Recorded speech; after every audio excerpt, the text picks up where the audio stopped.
Hey there, deep divers. Ready to kind of unlock some serious brain power. Yeah. Today, we're diving into Get Smart Uh, by Brian Tracy, ooh, a classic that's all about, ditching those self-sabotaging thoughts and finally achieving those big goals you've got. that's right. Harnessing the power of your mind.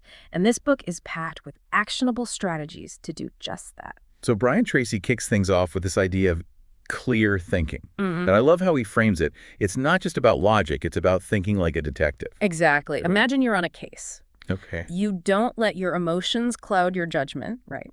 There. You gather the facts, you analyze the clues, and you use that information to make a rational decision. Right. It's about cutting through all the noise, all those emotional reactions that can, like, trip us up. Tracy's saying, hey, acknowledge those feelings, but don't let them call the shots. Instead, ask yourself those detective questions. What's the goal? What are my options? And ultimately, what's the best solution based on, the facts? And this is where it gets really interesting because Tracy says that negativity is like putting on a pair of foggy glasses. It like distorts your vision and makes it hard to see a clear path forward.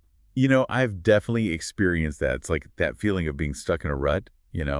But Tracy argues that we can actually choose to take those foggy glasses off and start seeing things through a clearer lens. Exactly. And he talks about shifting from why me to how can I. It's about taking control and focusing on solutions rather than dwelling on the problems. So instead of getting bogged down in negativity, we can ask ourselves, how can I make this work? How can I turn this challenge into an opportunity? It's a subtle shift, but it can make a huge difference in our mindset and ultimately our outcomes. Absolutely. And this idea of shifting perspective is really key to another important concept in the book. Long-term thinking versus short-term thinking. Right. And this is something we hear a lot, but Tracy really brings it to life with some great examples. He talks about how successful people are willing to delay gratification. They understand that playing the long game often means making small sacrifices in the present for bigger rewards in the future.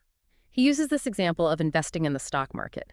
If you panic and sell every time your stocks dip, you're reacting emotionally in the short term. But if you have a long-term vision, you ride out those fluctuations knowing that over time, the market tends to go up. Okay, that makes a lot of sense. And it applies to so many areas of life, not just finances. Think about relationships, right?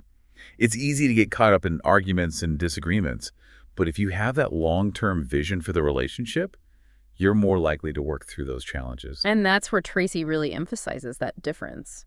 He challenges us to ask ourselves with each decision we make, what impact will this have in the next year, 5 years? Are we making choices that serve our immediate desires, or are we setting ourselves up for success in the long run? And that long-term thinking, it's almost like you're laying a strong foundation for the life you want to build. Exactly. Just like you wouldn't build a house on shaky ground. Right. You don't want to base your life on impulsive decisions that don't align with your long-term goals. Yeah. And speaking of building a solid foundation, Tracy also dives into the power of positive self-talk. This is something I think we all struggle with at times. Absolutely. He says it's like having this constant inner commentator. Yeah. If that voice is always negative, criticizing your every move, it's going to chip away at your confidence and your ability to achieve your goals. It's like that inner critic is setting you up for failure before you even get started. Exactly. But the good news is we have the power to change that internal dialogue. Tracy provides some really practical tools for cultivating a more positive and empowering self-talk. Like what? Give me some examples. Well, one of the simplest but most effective techniques he suggests is simply replacing negative thoughts with more positive and action-oriented ones. So instead of thinking, I can't do this, Yeah. you'd say, I'll find a way to make this work. It's like giving yourself that pep talk, Yeah. that boost of confidence, right when you need it most. Exactly. And another powerful tool he recommends is starting your day with affirmations. Now, I know this might sound a little woo-woo to some people. I was just thinking that. I always picture those cheesy motivational posters with affirmations about conquering the day. Right. But here's the thing. The power of affirmations lies in repetition. By saying these positive statements consistently, even if you don't fully believe them at first, you're essentially rewiring your brain to focus on the good and to believe in your own potential. So it's not about magically wishing things into existence. Right. It's about shifting your mindset from one of limitation to one of possibility. Exactly. And that shift in mindset can have a ripple effect on everything you do. It can boost your confidence, improve your decision-making, and ultimately help you create the life you want. So we've talked about the importance of clear thinking, long-term vision, and positive self-talk. But how do we actually put all of this into practice when it comes to making decisions? That's where Tracy introduces this fascinating concept of mental models. Okay, break that down for me. What are mental models exactly? Think of them as frameworks or patterns of thinking that can help you break down complex situations and make more informed decisions. They're like having a set of tools in your mental toolbox. So instead of just reacting emotionally or going with our gut, we can use these proven methods to analyze the situation more strategically. Exactly. Tracy talks about several different mental models that can be incredibly useful in our lives. For example, there's the classic cost-benefit analysis, which involves carefully weighing the potential pros and cons of a decision. That's a good one. It reminds me of making a pro-con list before making a big purchase or a life change. Exactly. It helps you to make a more calculated decision instead of just jumping in blindly. Another powerful model is the 80-20 rule, also known as the Pareto principle, which states that roughly 80% of your results come from just 20% of your efforts. No, I love that one. It really makes you think about where you're putting your time and energy. Right. It encourages you to focus on those vital few tasks or activities that truly move the needle rather than getting bogged down by the trivial many. And I imagine this applies to so many areas, work relationships, even just managing your to-do list. Absolutely. And then there's critical path analysis, which is especially helpful for tackling large, complex projects. Okay, I have to admit that one sounds a bit intimidating. Yeah. Can you give me a real-life example of how it works? Sure.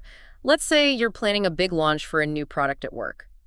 Critical path analysis would involve breaking down that launch into all its individual tasks, figuring out which tasks are dependent on others, and then identifying the most critical path of tasks that need to happen in sequence to meet your deadline. So it's like creating a visual roadmap to keep the project on track and prevent any bottlenecks that could derail the entire thing. Precisely.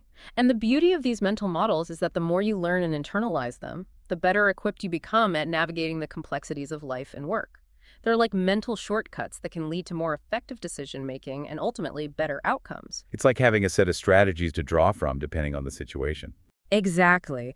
And while it's great to have these tools in our back pocket, Tracy also emphasizes the importance of not getting too caught up in striving for perfection, which can actually be paralyzing.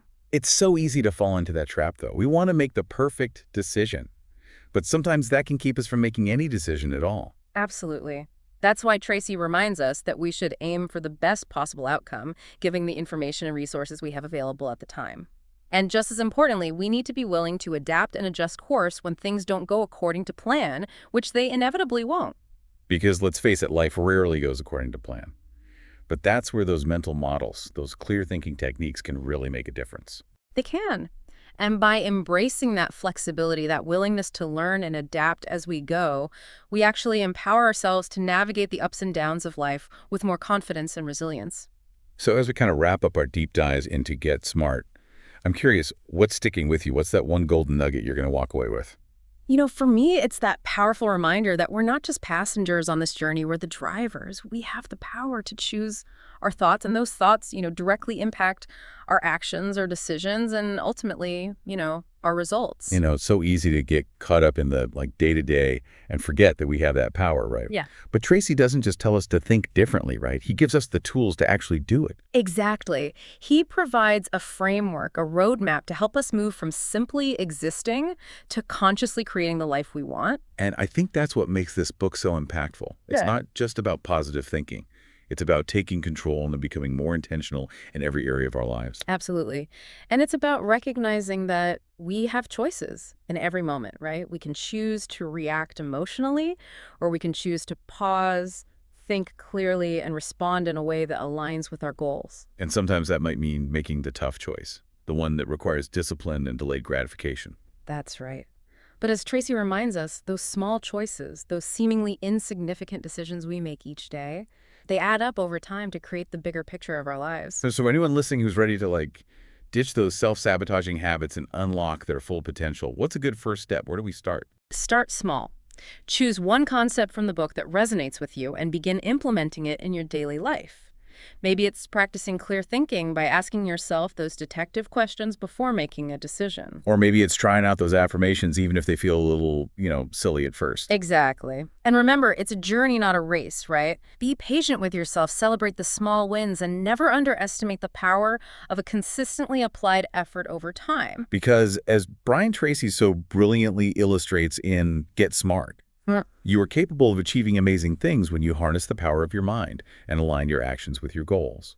So keep diving deep, keep exploring those empowering ideas, and, most importantly, keep believing in yourself.